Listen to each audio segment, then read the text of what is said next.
Once upon a time there was an old miller who had 3 sons. When the miller died, he left his sons a mill, a donkey, and a cat. The eldest got the mill, the middle got the donkey, and the youngest had to take the cat. The older brothers laughed at him, but the cat promised that he would make his younger brother rich if he gave him a pair of boots and a bag. The owner was surprised, but fulfilled the cat's request. The cat immediately pulled on his boots on his hind legs, poured oats into the sack, threw it over his shoulders, and went hunting.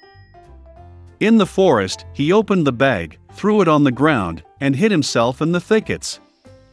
He didn't have to wait long. A curious hare galloped to the sack and climbed into it to feast on oats. And the cat was just waiting for that. He jumped out of the thicket, tightened the sack, lifted it on his shoulders, and went to the royal castle.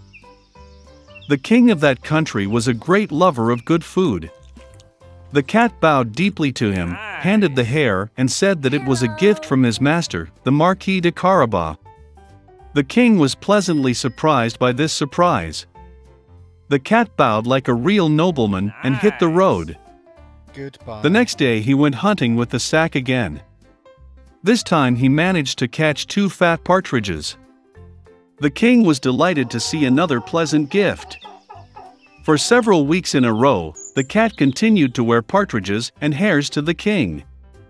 But he did not say anything about this to his hungry and emaciated owner. Once the cat saw a princess in the palace. She was very beautiful. The cat realized that she would be a wonderful wife for his master. And so the king wanted to finally meet the marquis.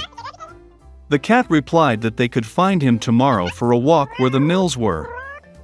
And he himself ran at full speed to the mill.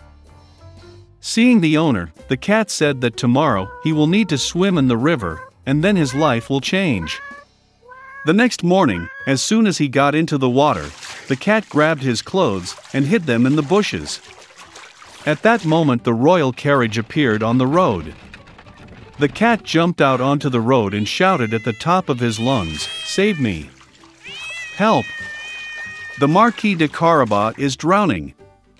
Hearing this, the king ordered to pull the marquis out of the water. The miller's son got very frightened when 2 guards began to drag him out of the river where he was basking in warm water. The king ordered to bring him his silk attire. The miller's son initially refused, but he liked the gold-embroidered clothes so much that he gladly put on the royal outfit. The king invited him to the carriage, where the beautiful princess was sitting. The miller's son was dumbfounded, but without further ado got into the carriage. A minute later, the carriage rolled on through the fields and meadows that belonged to the giant cannibal who lived in a huge castle. The cat wasted no time, and what was the spirit rushed ahead of the carriage towards the meadow, where the reapers were working in the sweat of their brow. He asked them to say that these fields belonged to the Marquis de Carabas, otherwise the evil cannibal will eat them. Before the astonished reapers could reply, the king's carriage pulled up. And when the king asked whose meadows they were, they answered in a friendly chorus that these fields belonged to the Marquis de Carabas. Meanwhile, the cat went straight to the man-eater's castle. With feline dexterity, he jumped over the stone wall and made his way into the castle.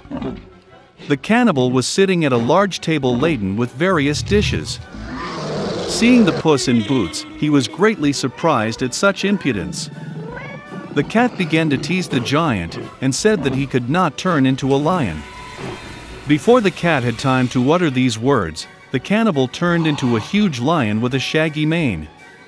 The cat's soul went into his boots from fear, but he overcame it and said that the cannibal could never turn into a mouse.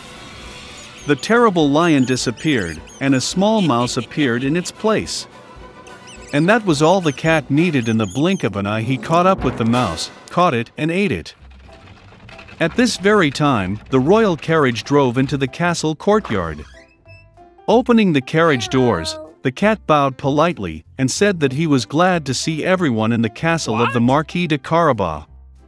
It is difficult to say who was more numb from amazement at these words, the king or the miller's son, who already did not understand anything at all. The cat took the guests to the table. At the end of the dinner, the king, having eaten to the fullest, said that the marquis was indeed a very worthy man, therefore he would gladly give his daughter to wife. The princess was happy, young, handsome, and besides, she really liked the rich marquis. Soon they played a wedding. So the miller's son married a princess and became a prince. All of them lived happily ever after, especially the cat, who proudly paced the palace in high boots. Stingy old Mr. Scrooge has long loved nothing or anyone but his own money. He did not understand the joy that Christmas and New Year brought to others. Therefore, on the eve of the holiday, the old man refused to let his assistant leave work early, who wanted to buy a present for his son. Mr. Scrooge even turned down his nephew's invitation to celebrate Christmas with his family, and also refused to donate money to help children in need. The old man closed his office late in the evening and went home. And then, in his bedroom, strange things began to happen. A wind blew from somewhere, thunder rumbled, and suddenly the ghost of his companion, who had died last Christmas, appeared in front of him. Mr. Scrooge was very scared and did not understand what was happening. The spirit said that after death he was punished for not doing good and not helping people during his lifetime. He did not want the old man to suffer the same fate. So he warned Scrooge that 3 other ghosts would soon visit him. After these words, the spirit disappeared. The old man pretended that nothing had happened. But soon, the ghost of a child appeared before him. Mr. Scrooge was stunned because it was the spirit of his past years. The ghost, with the help of magic, transferred them to the past. The old man saw himself as a little boy in the town where he was born and raised. He was decorating the Christmas tree, and he had a lot of fun. Then Mr. Scrooge saw himself in his youth, the day when, full of delight and hope, he proposed to his beloved. After that, the old man saw himself matured. His wife was crying, and he could not understand why she decided to part with him. The fact is that Scrooge no longer paid attention to her, but only thought about money. The old man could not look at such himself from the side, and asked the ghost to return him back. The spirit eventually disappeared, but another ghost appeared in its place.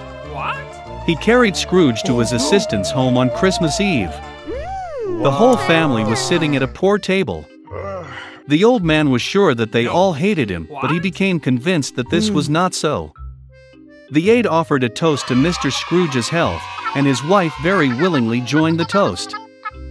And then the old man noticed that the son of his assistant was sick. Scrooge felt sorry for the child and ashamed of his behavior. Then the ghost took the old man to the house of his nephew. His whole family was happy about the holiday. Most importantly, they left a seat at the table for Mr. Scrooge. The old man did not expect to see this. He always thought that the whole family hated him. Eventually the ghost disappeared, but the spirit of future years appeared in its place. He brought Mr. Scrooge to his own funeral. Everyone said that it became easier for them when the old man finally died. Only then did he realize that in his entire life he had not brought good to anyone. Then Scrooge saw his helper carrying flowers to his son's grave. The old man could no longer look at it, and asked the ghost to bring him back. The third spirit disappeared, and Scrooge was back at home. The old man finally decided to change for the better. Fortunately, he found that time had gone back a few hours. Mr. Scrooge decided not to waste a minute. He still had time to change everything. The old man was sincerely happy about the approaching Christmas. He sent the most expensive and fattest turkey to his assistant's house. Scrooge then sent a gift to the helper's son, and donated a huge amount of money to charity. After that, the old man went to celebrate Christmas with his nephew, where the whole family welcomed him. The next day, when Scrooge's assistant came to work, he raised his salary. For his son, the old man became a godfather. Mr. Scrooge gave the boy the best possible treatment, and he continued to enjoy a healthy life.